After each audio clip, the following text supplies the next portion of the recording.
we're going to try to do, guys, is have everybody chime in, kind of like what we did earlier um, this evening, and have everyone kind of ask questions and go through this and tell us how they perceive these things, so we can really dig down, excuse me, and figure out what is the Or Yashar, what is the Or Hozer, what is the Or Makif, what is the Or Panimi, how do they influence the vessel, all these questions, so we can understand them for what they really are, and how they influence us in our daily lives, and how they affect us and how we feel about them, and because it's good to get this out and sort of put on the table. All right, so what we're doing, I was just saying, is this is going to keep the chat open to understanding the different lights, how they affect the vessel, what the Partzufim is, how the Partzufim work together.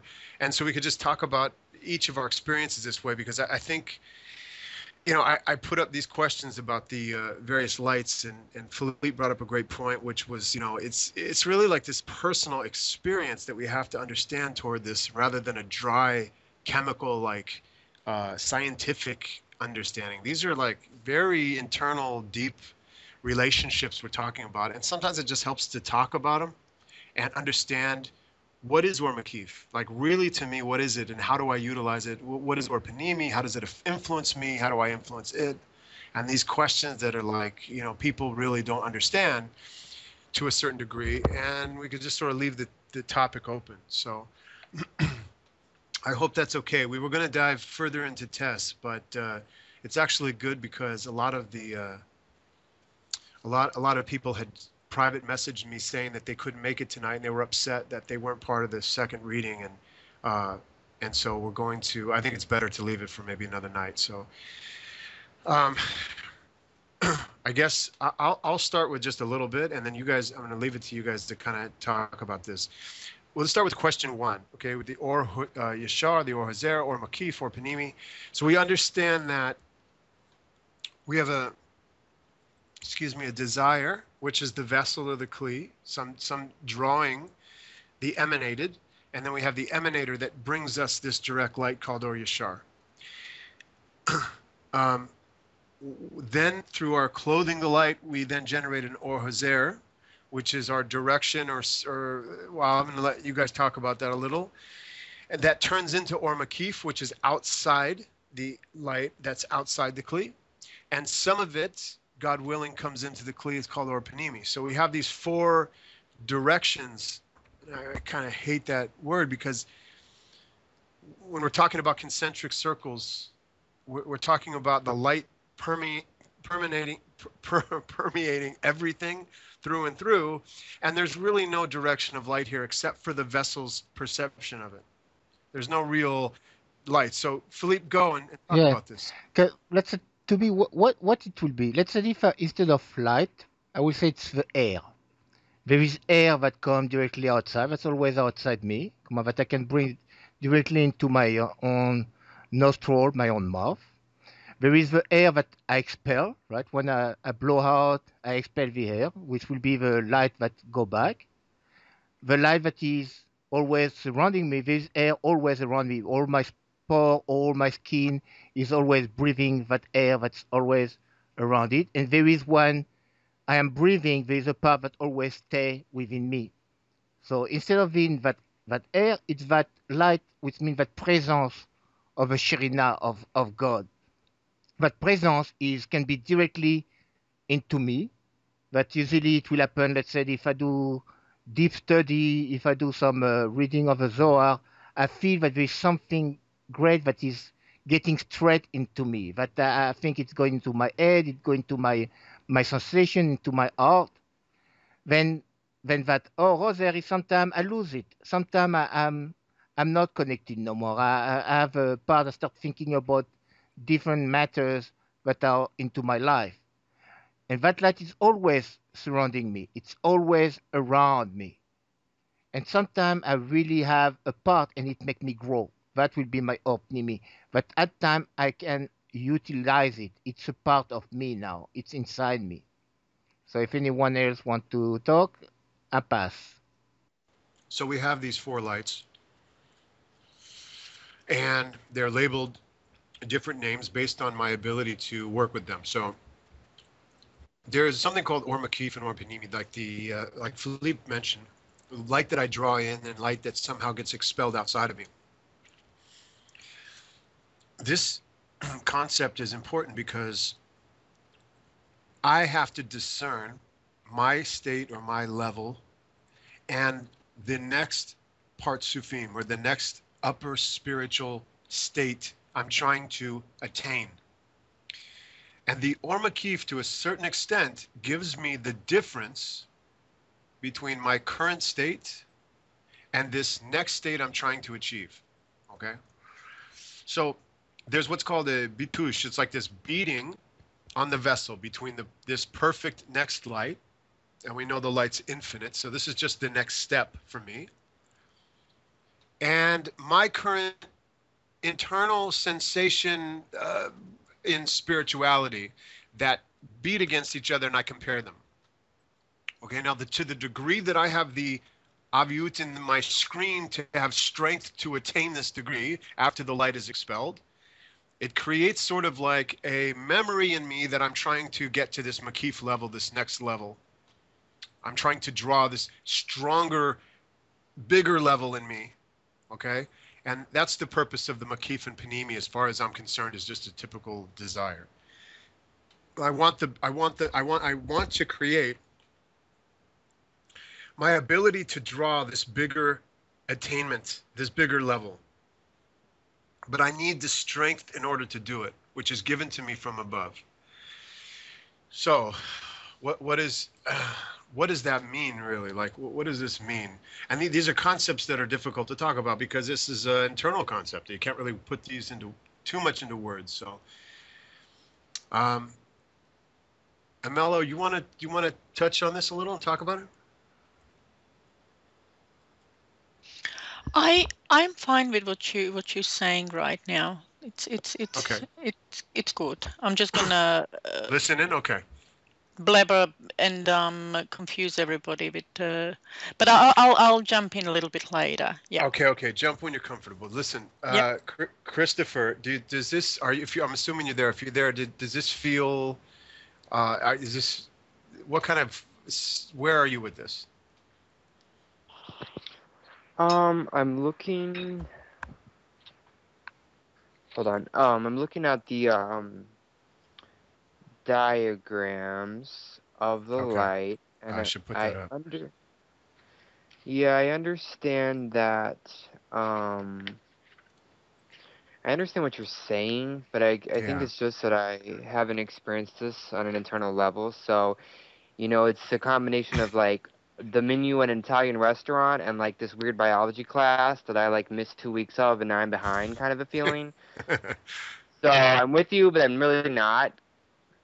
Okay. Here's what I'll do. Let me ask you this question.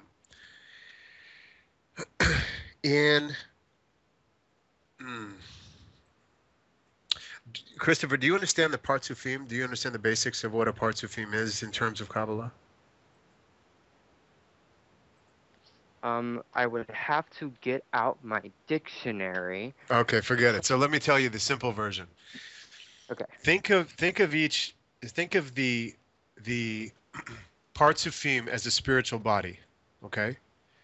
It's a spiritual body. So there are many degrees of this spiritual body, depending on my ability to remove the veils that hide the light. So I could reveal 1% of the light. I could reveal 1% of the light based on my ability to draw that light into my Partzufim, into my spiritual body. I can then build the strength to reveal 2% or 2 parts of the light on my next attainment or my next drawing. That would be a new Partzufim when I did attain that. When I attained 2% or 2 parts more rather than 1 part of the light, I would move into a new Partzufim, a new state. And that new state that draws me up into it allows me then to focus on 3 parts, 3%. So I have this 1%, and I was talking about jumping to 2% and then 3%, and I'm on a path where I'm slowly revealing a deeper connection with the light, a deeper revelation or a deeper understanding of the light. Okay, this is my path. So each of these percentages are a different Partzufim. Okay, so that there's, and there isn't, I'm not saying that there's 99 or 100 of these things. I'm saying that we can look at them like that.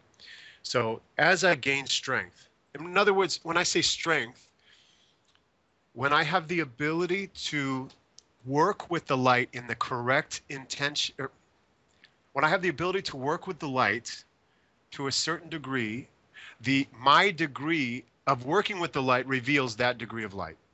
And I know that's confusing, but we're going to try to understand. If we look at this graphic that I put up here, it shows there and this is the wrong, I think I put the Kli up. Hopefully I just put a Kli up and I didn't put the worlds up.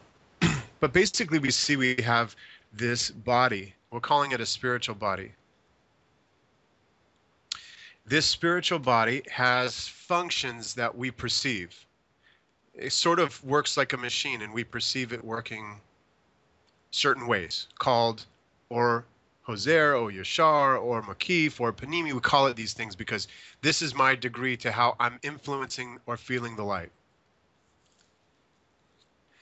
So because there's these 4 types of light, I have to label them so that when we talk about Kabbalah, we talk about sensations later, especially when we understand test better, that we can relate to what we're talking about. The Or Yashar is always the direct light that penetrates the Rosh, okay, and comes from this main permeating, perfect, unique one light. That's the Or Yashar striking down on that screen in the Kli. And then to the degree which I am able to accept the light in the Panimi, in the body of this vessel, past that screen, I then based on the fact that I redirect it, I send it back in the right intention.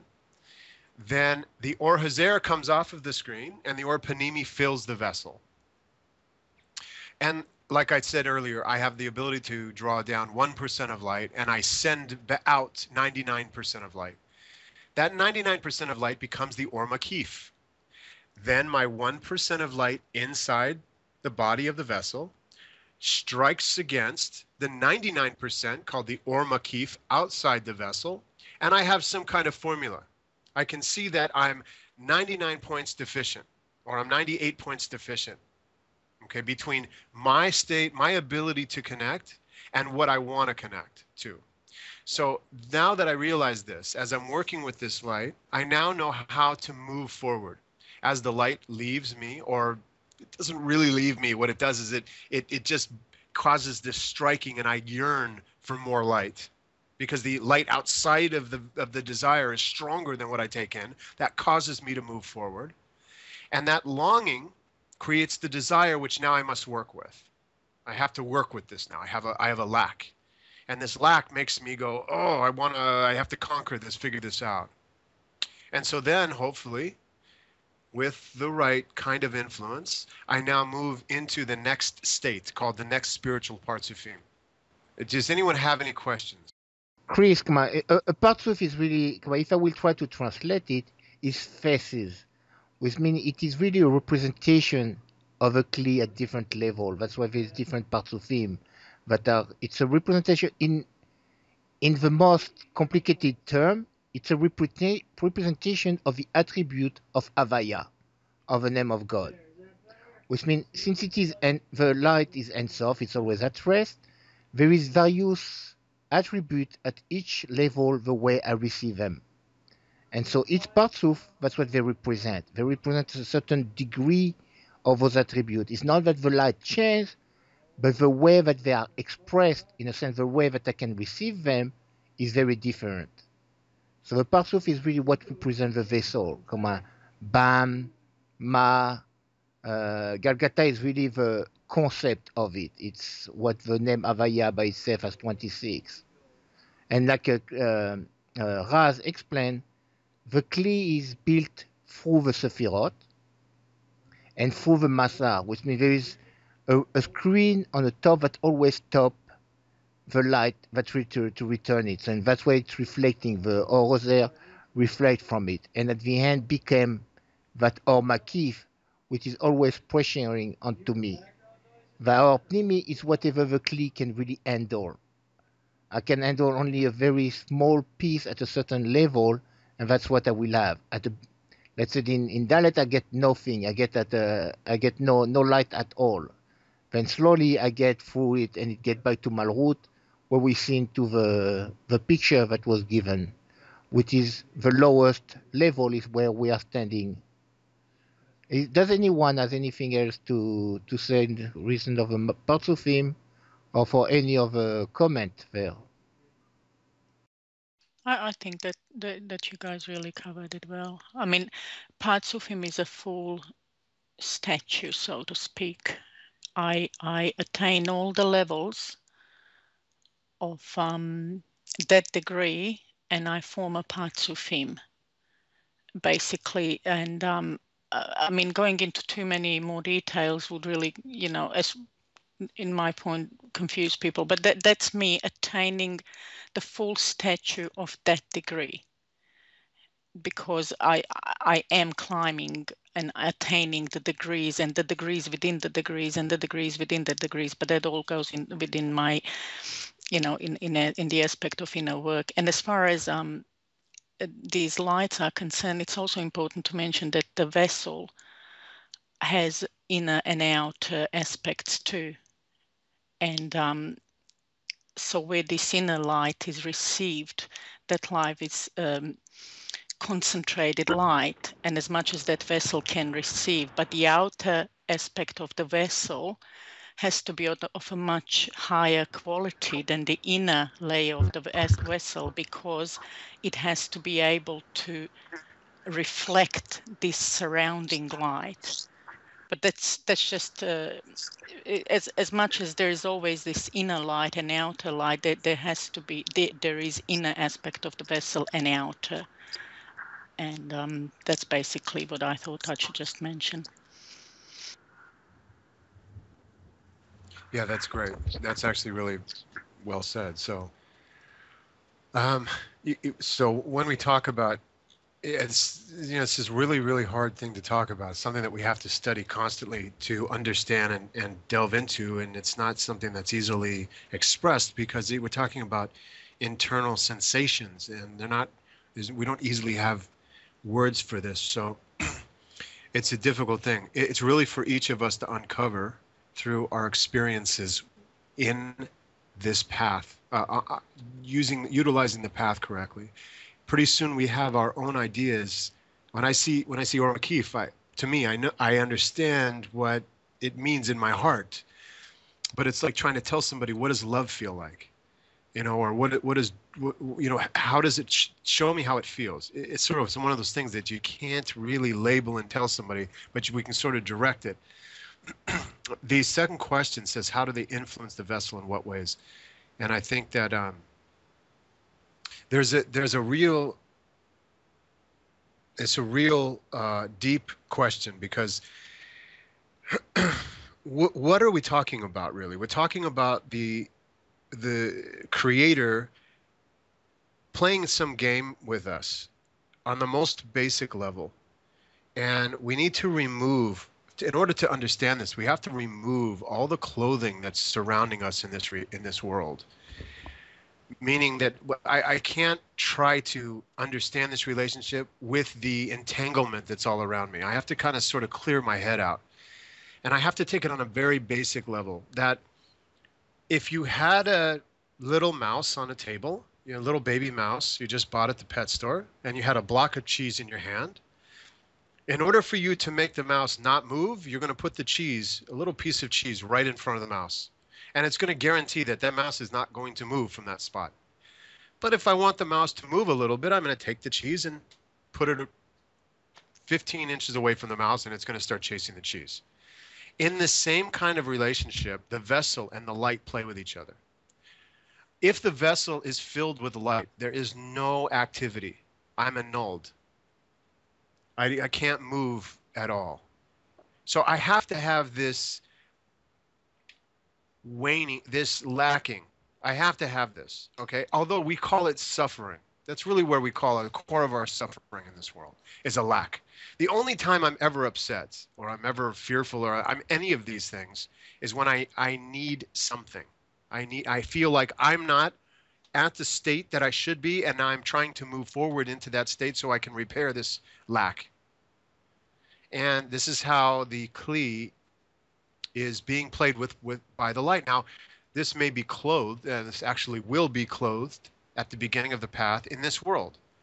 You know, we can see it. I have in our body, a simplistic way is I want pizza. I want pizza so bad. I'm hungry. Oh God, I want pizza, right? We get to pizza, we eat it, and then soon I don't want pizza. In fact, get it away from me. I'm sick of pizza. All right? It's the same kind of idea. Our stomach is sort of like the Kli and light. It works the exact same way. When the light is filling us, we don't have a need. There's no way for us to move or live or grow or evolve. There's nothing for me to do. I have everything I need. Go away. But the light, in order to make us evolve, has got to draw away. Okay? And so in this game, we are going to play this drawing and catching game. This, like Philippe said earlier, I loved it, hide and seek, right? So we're going to play hide and seek with the creator. Therefore, I have to understand that when I get into a state of non-joy, that this game is being played on me. That at this moment, this game's being played where I'm asked to make a choice. I'm asked to do something. Okay, I can either fall into the state or I can work to come out of the state. All right? And if I work to come out of the state, I'm actually building my strength, and therefore I'm allotted more light from it. Okay, now to the degree which I can do this, and the consistency in which I can do this, I can play this game and move at my own pace. All right? It's sort of the ability to realize when the Kli is losing light and how to immediately come up with a fix for that. Or I can fall into it and then get caught up in that suffering and that lack because I'm not overcoming it. I'm not finding a way to rebalance myself. And we talked about this today at length. There's a number of ways that we label these events where I'm lacking as all kinds of stuff. Well, this person was mean to me, or I had an argument with my loved one, and now I'm in a bad mood. And on the physical level, we see kind of this is like clothing of the light playing with us. It's sort of how we perceive it, that it's actually all of these things external to me are just it's just a game that's being played to see. It's putting a challenge out there for me to only attain more. That's the only reason. So I need to look at this event as a positive, really, and come out of the darkness by creating by understanding it for what it is. And obviously you can hear me talk about this. This is a difficult thing to try to put into words because these are sensations. They're not really actions. Actions are easy. I hit him. You know, I hugged her. These are actions. We see this. But, you know, I needed, I wanted, I felt, I felt the light this way. I felt the light that way. These are things that is too difficult to put into words. So we have to understand it on a worldly level for the most part. And really what it is, the game of life is challenges, and those challenges to our ability to stay joyful, like we talked about Rabbi Nachman today, is really the place where I can finally work without having the light completely annul me and influence me that way. Because when I'm happy, I can't. If I walk outside and I tell Sanjay, "Oh my God, brother, I'm so happy today. This is the greatest day of my life." He has no idea whether I'm in darkness or not internally. I could be in the worst place possible. He doesn't know. Okay, he doesn't know that. But I know that I may be pulling through some really dark times where I'm not feeling any amount of light in my kli. Okay, we'll say it like that. And I'm coming out of it, I'm working out of it. And because I'm able to readjust myself like this to a certain extent, because I'm able to associate to the Or Makif that's outside of me and yearn to get to that space, that very overcoming is how we align on the path, and that's how we drive on the path to more revelation. Right, that word revelation, which is just the light exposing itself to me a little more in my sensations till I break through this veil and have a relationship with the light that's very intimate. So when we start the path, we have to understand how to point ourselves in each moment. We talked about humility and why that's important. We talked about all these concepts that I have to take internally in order to really be on the path. Otherwise, I'm not on the path. And the ego gets in there and it twists me on the path and it sort of drives me off into opposite directions. And we have to be cognizant. That's why scrutinization is vital in Kabbalah. We have to always be scrutinizing where we're sitting in our current state and what I'm feeling and why am I feeling it? What am I going through? And these questions that we then realize I shouldn't be asking because I should be moving forward, and we fall into this kind of rabbit hole. But we do need to be scrutinizing. We do need to be putting ourselves in the moment and not in the next and not in the past. We need to be focusing ourselves on our desire, on revelation of the light, connection with the light. Basically, my crying out, and it's not a real on my knees crying out. It's a desire to connect with this light in a greater degree. And because I desire that, I'm pointing myself at this stable place. The light pummels me down into darkness. And at first we see it as terrible, like awful thing the Creator does. He sends, I'm trying to do the right thing, and the Creator's throwing me every possible left hook in the world. I don't know what's going on here. Why am I not getting rewarded? But essentially the throwing down is the reward. Because what the Creator's doing is saying, okay, I'm going to take the cheese away from you, because then you have to move on your own. And when you move on your own, you get more cheese. And that's all I want to do is give you more cheese. So every disaster that hits us, everything we see in our lives is this game where we are inviting. We're actually inviting this game. There's an old funny saying that this rabbi says, you need to study Kabbalah. He says, what do I need all those problems for? Meaning I'm happy in my life. I like being an egoist, and I like, not worrying about correction and ascension, right? And of course, that's the ego talking, that the ego doesn't want any part of humility or connection to this revelation because it sounds awful to it. But this path is more, it's infinitely rewarding. It has everything we actually ever could want in it. But understanding how to level it out and play it right is the big path. That's what we do every day. Is we try to figure out, how do I get more? I want a tighter, narrower path. I want to attain, ascend, correct, move forward, transmute, transform, whatever you want to call it. And in order for me to do that, I have to see these blows coming to me, and that is my place of work. And when I get good at this, the blows are, because the path is so tight, they become a non-event. But I don't have any room to move on it, so that I have to take them as a non-event. If they affect me at all, it's like me falling down off a cliff. The Arizal, who said, if I ever felt anger arise in me, I would force myself to fast for 40 days. Just anger arising in his thoughts.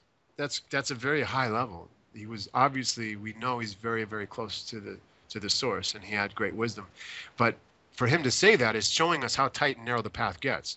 That there could be no one on the planet that could bring even a thought of anger to his brain. And if that were the case, he would force himself to fast. That's a great place. I would love that place. That's amazing.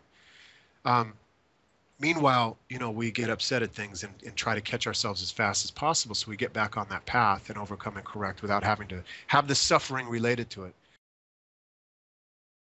Mostly, how in influencing is really according to my desire. It's the seek, how much do I seek it? How much do I want it? How much do I'm aware? And the scrutiny, I think the scrutinization is really the essential part. How can I influence the light? And that's the way I can do it, by looking always into myself. What are my motives? What I'm seeking? How do I feel? What I'm ready to do? How do I relate to it? And this permits me to evaluate really where I am. Then according to that, I'm really gonna feel whatever I need to feel. Mostly even not really what I really want to feel. Because I want to be on the top of a mountain, but I'm finding myself only at the bottom of a mountain. And maybe I need to only get to the first level of a mountain first before seeking something that is into my dreams. And by scrutinizing myself, I can see the why I want what I want. Then maybe I have to go a little slower. Anyone else? Yeah, that's basically. I'd just like to mention this place of comfort. The moment I personally feel that I'm comfortable, I know that that's my ego talking to me, because there is no such a thing as a comfort in this process of lights being revealed within my vessel. And comfort usually means I'm not in a good place.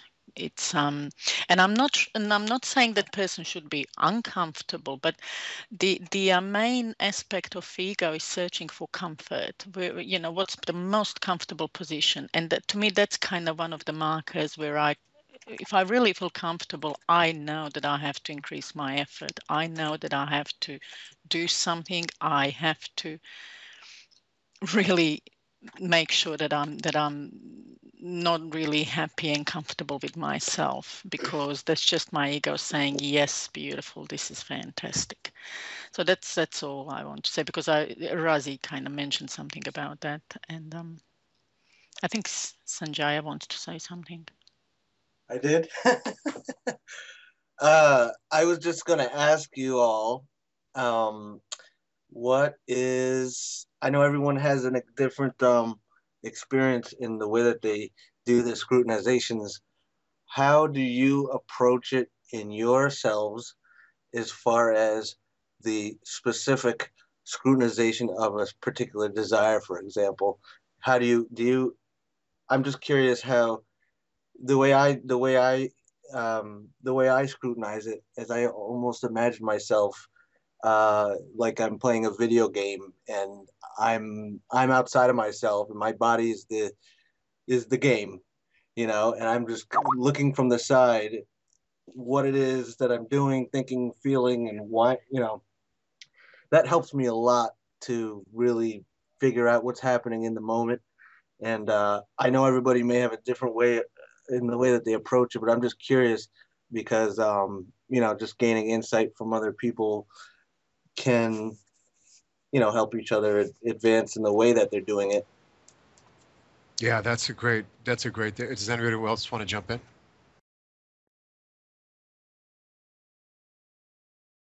When I used to be with Gurdjieff, the fourth way school, it's the same idea. I don't remember myself.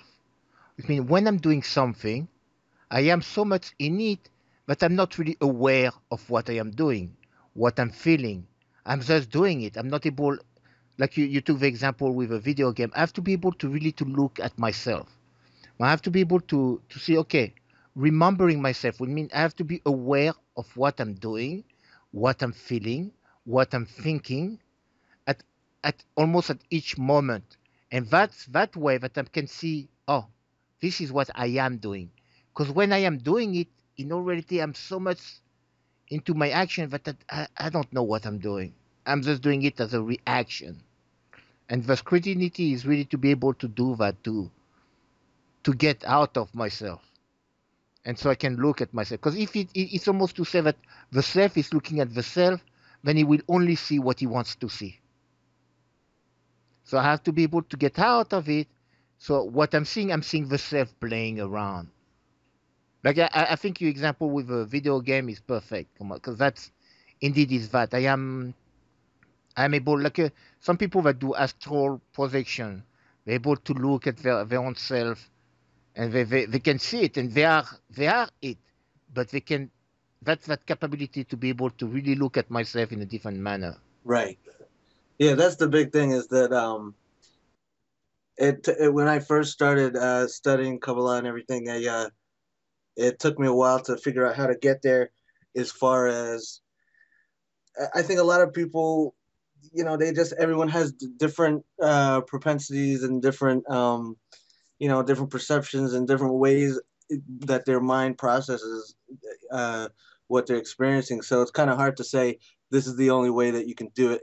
You kind of have to give people examples and have them figure it out because it has to work for them. But for me, that really helped me a lot. And I wasn't taught that. I kind of figured that out on my own, and it's helped me a great deal. And definitely with connecting with people, whenever I feel barriers in speaking with people, or where I know that those barriers are, things that are blocking my ability to scrutinize. So I really have to work harder at it and try to rise above those blockages. So it's really interesting. I was just really curious how you all um, how you operate in that little area there, because it seems like such a small area that it's kind of hard to really put it in words. Yeah, no question. I mean, that's I think at some point you definitely have to look outside yourself for sure to get a good look. Otherwise, you have no idea. If you're in the middle of the storm, you don't know what it looks like, how big it is, or what's going on. Right. So you have to do. I think that's a great concept, is to be able to step back and say, okay, what's really going on with my thoughts, my emotions, my actions? What am I doing here? What am I wanting here? Where's my desire? How is this working? I know that there is there's a specific area that we're told by the Kabbalists to be careful of, and there's a line that's drawn through a specific part of the Partzufim that we have to work on specifically, which is called the restriction. And there's parts that we need to specifically be very careful with, and this is part of the study as well. And there's also ways that I have to scrutinize and handle that for me to achieve certain levels on the path, and that's really important as well. I think looking at the way that I deal with desires, and more so not the desires that I want ice cream. This is irrelevant. It's really, when we talk about Kabbalah, just to be clear, and I know a lot of people know this already, but just to put it down, that we're not talking about feeding the body or doing anything that's normal living that won't have any influence on us. If the body needs food, it needs food. This is not a same kind of desire that we're talking about. We're talking about a desire that is built to want something it doesn't necessarily need at all. It wants to be above the others. It wants to dominate, control, and it's driven by fear. We're talking a lot about emotional principles and thoughts, and some physical activities that clothe those things. And I have to scrutinize and figure out my desires, where I'm pointing them, and what they're for, what their uses are, where my emotions are, where my thoughts are, how my speech is. All of these things have to be constantly monitored, so that I can, like Amela said earlier, that I can make sure I'm not comfortable and I'm just sort of coasting along. Because if I'm coasting, I'm going backwards. The movement's either forward or backwards spiritually. There's no let's rest. So we're either breathing in or we're breathing out. We're either resting at the top or resting at the bottom. That's it.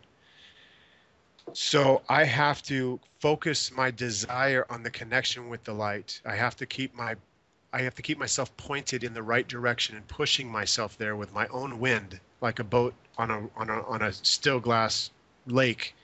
Otherwise, I'll just sink. So that's the force, and the force to which I can keep this momentum going is my ability to attain and move forward. But I don't want to get into, there's a huge discussion about the in the Partzufim, like Philippe mentioned, we have these Sfirot, and they make up the body of the Partzuf, and there are certain Sfirot that influence certain ways, and they're used by restriction, and some are called, they can call them the Ahap and the Galgat Anayim, these two separate places, and how they connect to the upper Partzuf. We have to be kind of aware of that, because that influences our ability to move forward.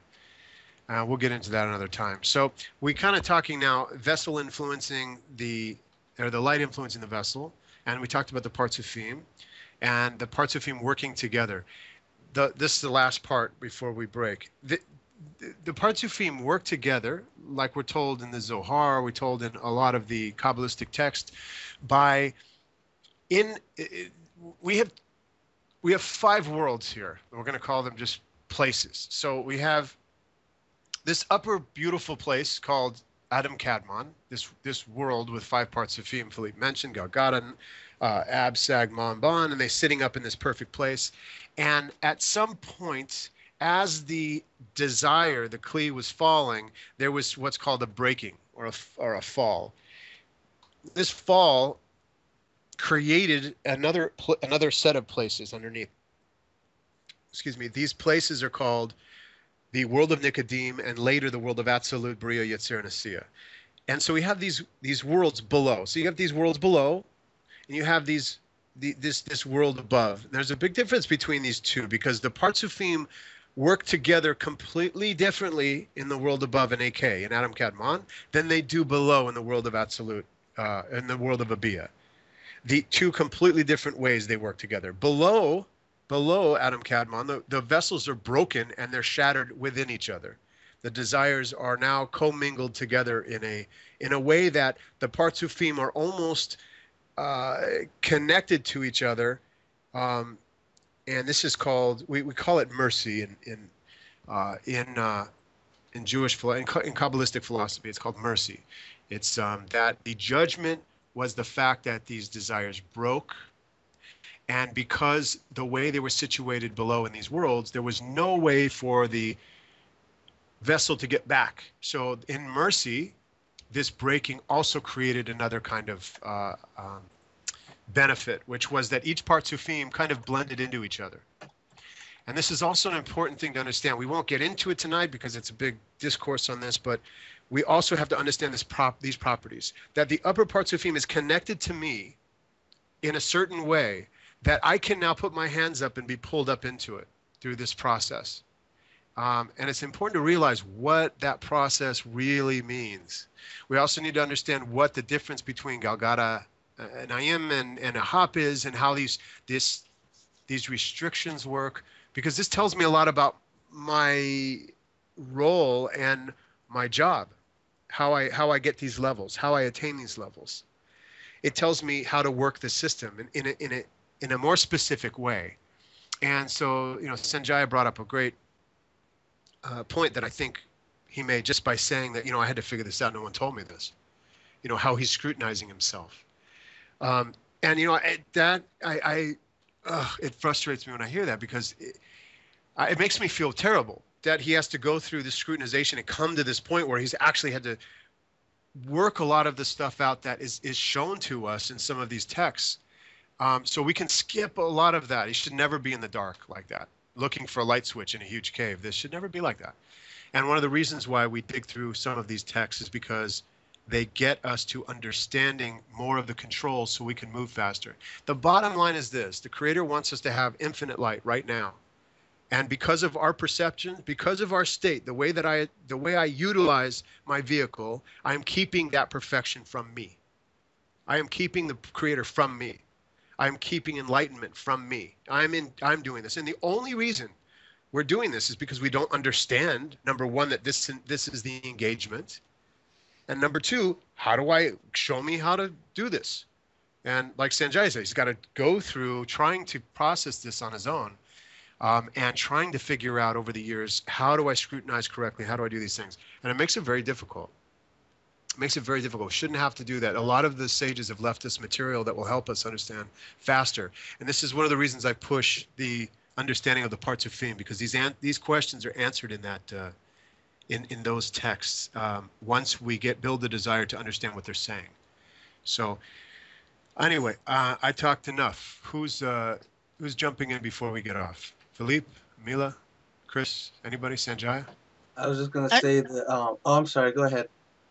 I just want to say about the this scrutinizing thing, and that's a really good topic you mentioned, because to me it was in the beginning, when you start working out these things and you're studying them, I always had to bring myself back to the one question: why am I doing any of this? That was my point of clarification, because if I can't lose the sight of the aim.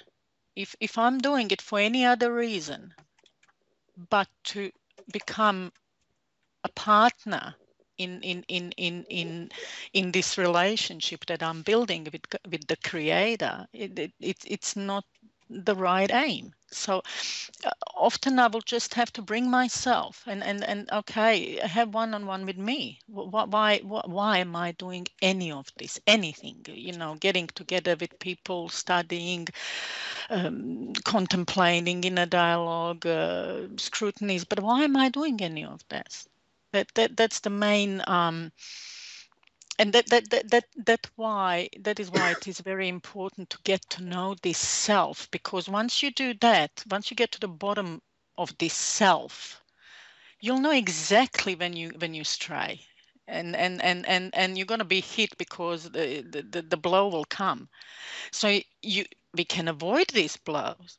And what we don't understand, we can really shorten this process if only the aim is the scrutiny is it's just a very fine line that I have to constantly balance on. But I have to know, why am I doing any of it?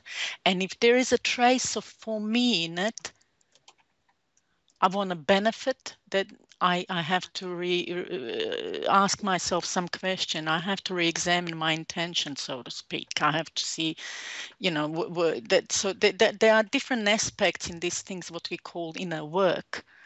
There are many different aspects. I always have to keep an eye on that so-called, this word intention, it can be but okay, let's call it intention. I have to keep an eye on that.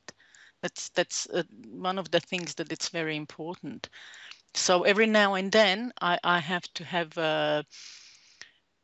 let's just say a quiet moment and re-examine, is my aim correct?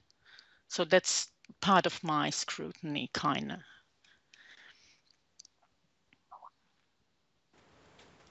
Yeah, I used to use who's in charge as my key word, kind of like bring me back to reality every once in a while, especially at the beginning of the path. So I would always ask myself, am I trying to be in charge, or and it's sort of the same scrutiny. It's just, what's the purpose here? What am I doing? What game am I playing with myself? What deceptions am I causing myself here? And trying to bring myself back to this centered place where I can point myself again correctly. And then later, it becomes different, and the game changes. Obviously, as we get a different discernment of the light, we have a different game. It just becomes a different kind of relationship. And, it's, again, this is like great examples, you guys. It's really solid. But it's not something that you can just lay out there. That we have to, part of the path is us figuring this out. And that's kind of the thing that I had to find out as well. I know Philippe and I talked earlier about how many texts and tomes, and we went through scouring. I know Sanjaya does. I see all his posts, and Amila, everyone on this path sort of just starts tackling text, trying to pull pages out of books to figure out, okay, where's the secret here? Well, just tell me what to do and I'll do it. I'm in the game, but just what is the secret? And it's just not there. It's just not there, because the secret is us figuring the secret out, internally. And that is one of the most difficult things. The text sort of bring you and help you and aid you, and the group sort of brings you and helps you and aids you along. But you got to do this. You're going to have to play with these sensations. You're going to have to play with these desires. And as you get better and better, you're going to realize that you are starting to have a clearer picture of the game, and then you get better and better, and sort of exponentially boosts you to the moon. But the first parts of the path are basically blind. You're trying to grasp everything you can and figure out, am I moving up, down, left? What am I doing here? Do I want pizza? Not want pizza? Am I fighting people? Am I yelling? Is it good to be mad? All of these things are running through your head, and you got to stick with it, and you got to hang in there and keep in the group chats. These kinds of things are great. I wish I would have had this 10 years ago. I would have been a huge help to hear people that were even 2 weeks ahead of the curve than I was. Like Sanjay, I had to go through a lot of this on my own. So, it takes years to figure out, with various groups and various different ideas in Kabbalah, what's going on. So keeping this kind of work up, diving into some of the texts that are high enough for you to start associating ideas to and concepts to, all that stuff is a big help. It's a phenomenal thing, and it's good that we have it here. But I think we talked enough about the questions. I think that we've tackled it as hard as it's going to be tackled, at least for this hour. Anybody have anything they want to add before we? Yakim had a question. If he asks, what if you know you need something, but don't know what that is? I'm gonna sound. I hope I don't sound like condescending, or because at sometimes I may say thing and I have to be careful also. But if I know I need something, in reality I know what it is. If what does that mean? I need something. Let's say I need something, but in my head I have an imagination of what it is, because I understand it by the lack of it. I understand what I'm lacking, and because I'm lacking something, that's why I need something. If I don't lack nothing, I would not need anything. I don't know if I made myself, Kimber, understood. If you want to get in and clarify your question, maybe, so I can understand it better. She says that, this is, I think what Philippe is telling you is that you are searching for something that's definitely a fact. Everyone constantly yearns in this place for something, and we end up taking things in this world that we feel are going to satiate that desire. It's going to end that longing, and understanding that relationship between the thing I want and when I get it and when I don't get it, when I don't have the sensation of it anymore, is important. There are two types of desires we're talking about here. One type of desire I want because I think I need it, and I feel like if I don't have it, that the Creator's working against me. This is the wrong intention, the wrong desire to try to focus on. And then there's the desire that says, I only want to be corrected. I only want to be fixed. I only want medicine. I only want to be right. Okay? Forget all these things I want, and forget this lack. I only want to push myself toward a higher state, a better state, a clearer state, a better relationship. So this is a totally different kind of concept, and it doesn't really.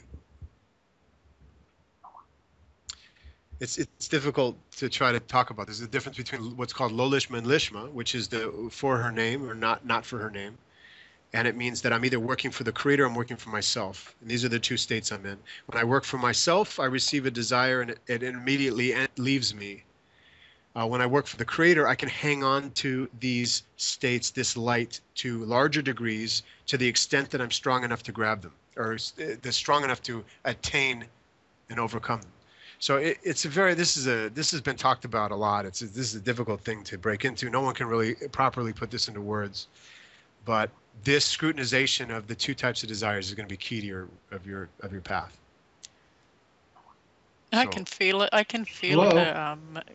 Oh, we can hear you now, sweetie.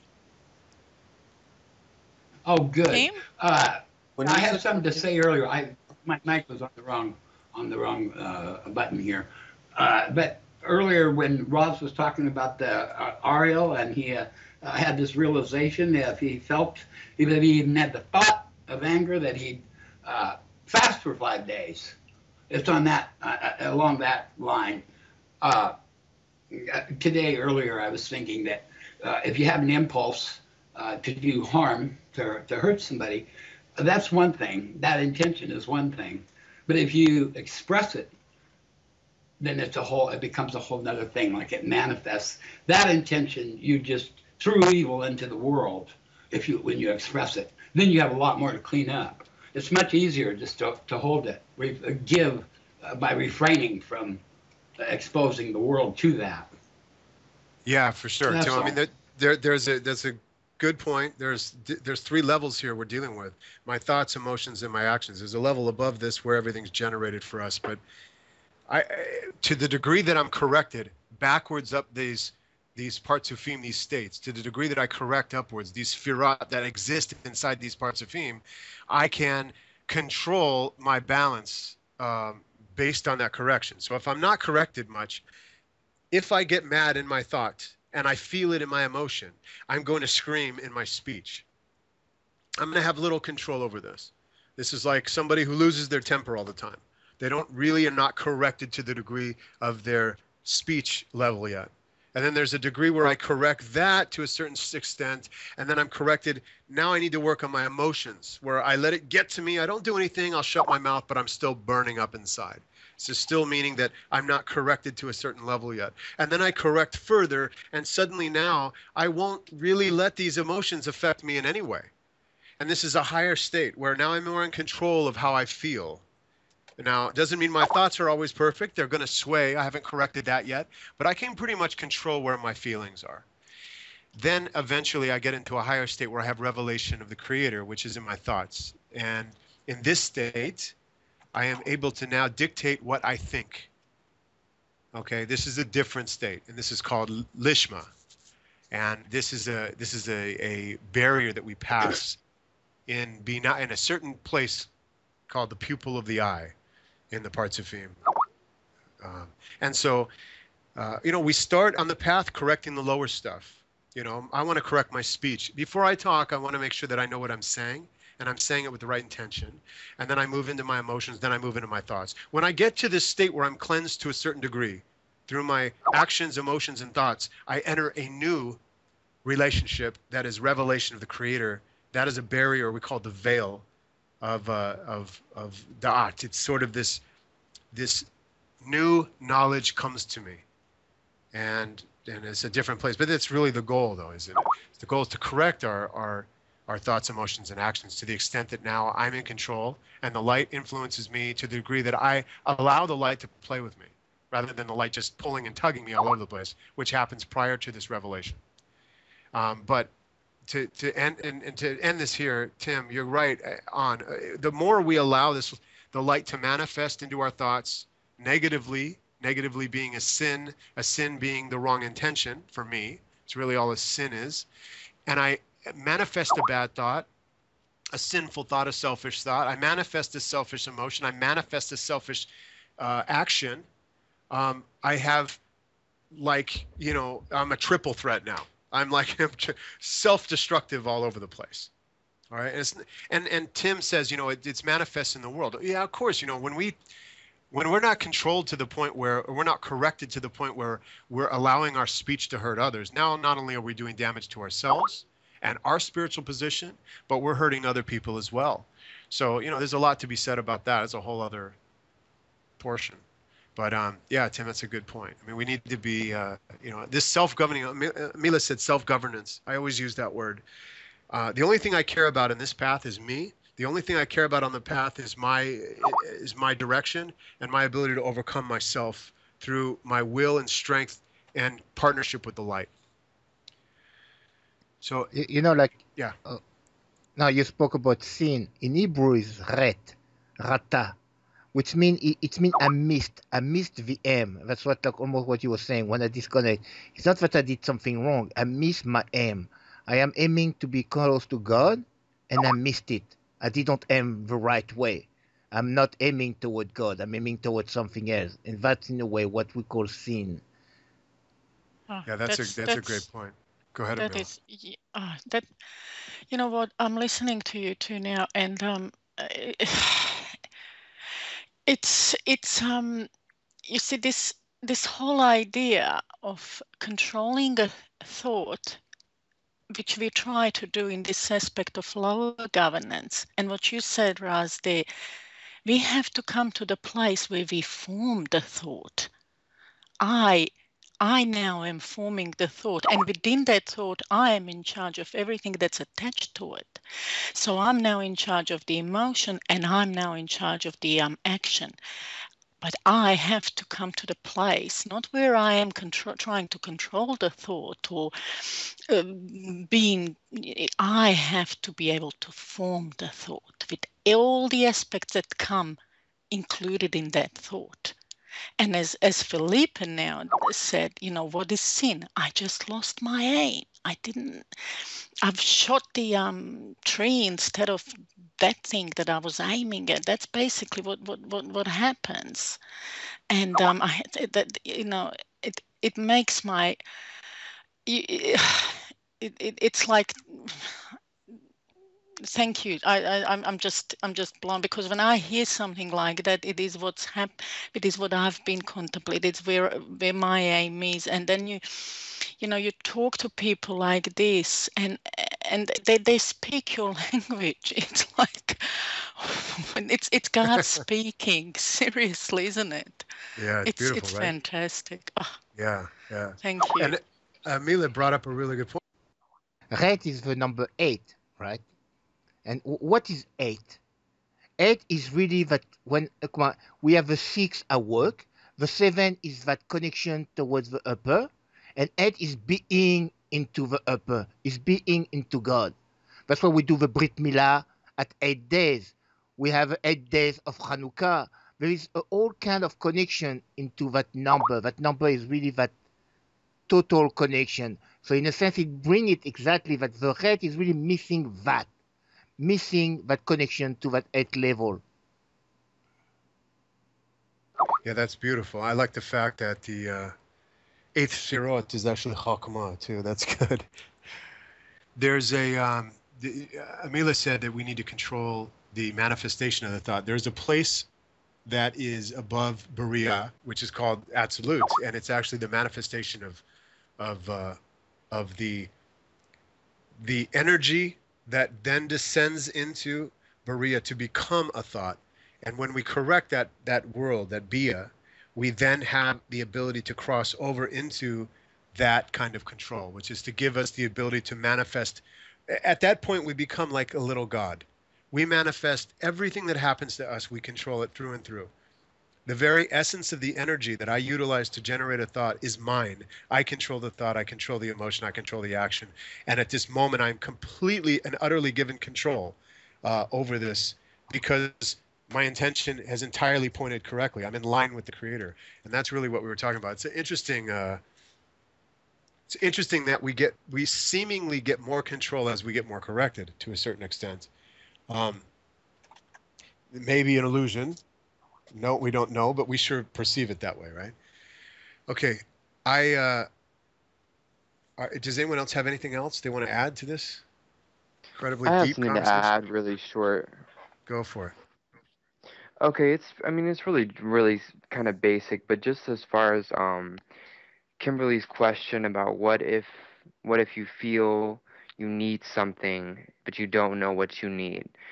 And I think that if it's any comfort at all to you, Kimberly, if you can hear me right now, I don't know if you can hear me, I hope you can hear me, but if it's any comfort to you at all, whenever you ask God for something, just have faith that you're going to get it. And you probably already have it. You're complicating it so much that you don't recognize it.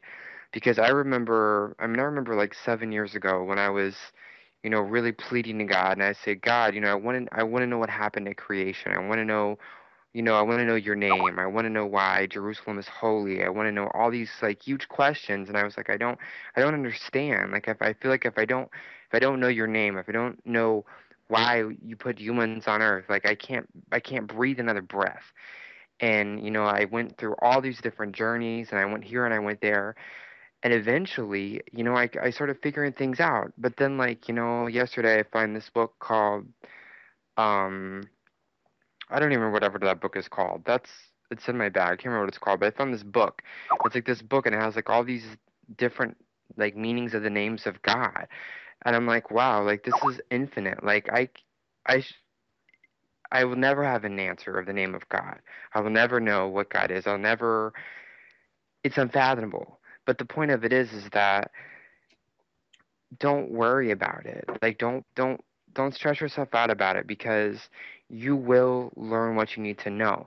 And it's like kind of like I tell like the kids at my job. There's always someone who is better off than you, and there's always someone who is worse off than you. So you just can't compare yourself to other people, and you can't say, I want what these people have, because in reality, they probably want what someone else has. And everyone wants what someone else has what's on a perceived higher level than them, and they don't want to be what's on a perceived lower level than them. But the point of it is that we're perfect and we're on a perfect level, and it's actually okay. It sounds weird because we always want more, more, more, more, more. But you're gonna come to a place whenever you're just like you can take a breath.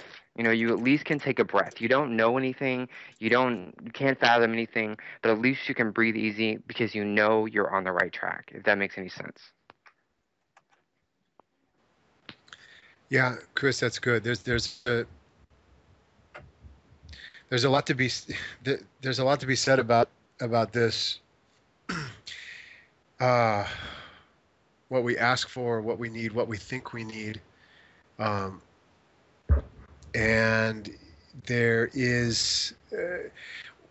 We need to do a lot of scrutinization and understand what it is we're asking for and why, and really understand why and whether we think it's really what we need or not, and where our hearts are with it, and all sorts of things. And remember that when we come out with the answer, we're most likely wrong. Because if I'm not in the correct, if I cannot utilize the correct intention right now in my thoughts, emotions, and actions, then I probably am going to make every desire I have about me on some level. I'm not going to be able to get away from that. All right? That means that my desires are against the merging with the Creator on all levels. That meaning this, what I want in my current state goes against what the Creator wants, and that isn't the path.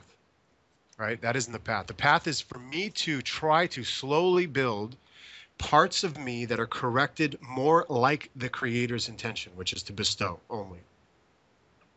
So I have to be careful, and I have to be smart at the beginning of the path. I have to realize the things that I am aiming for right now, I have to be careful with. This is called, in the beginning of the path, we call this annulling, because I have to, if I can't bestow in my state, if I can't be like the Creator in my state, the next best thing I can do is start to back off and annul some of these desires. That is sort of similar. That's sort of like becoming the Creator, in that I'm not taking action on them anymore. To a certain degree, I'm moving forward at least. And this is all goes into a much bigger discourse we can have another time, and not tonight.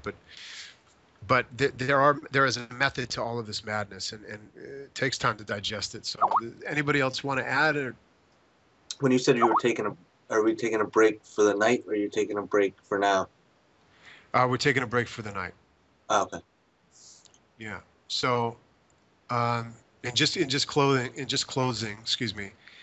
I think that as we talk, and this is a great chat. I really like chatting more about this stuff than I do talking about it, because I don't really feel comfortable, believe me, like this. But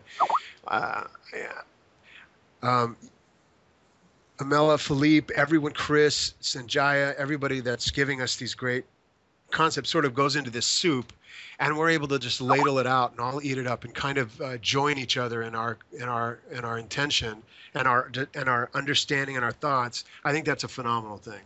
It's a really, really strong place to be, because everyone has said things tonight that I'm like, I love it. That's great. I'm taking part of that, and that's really really cool. So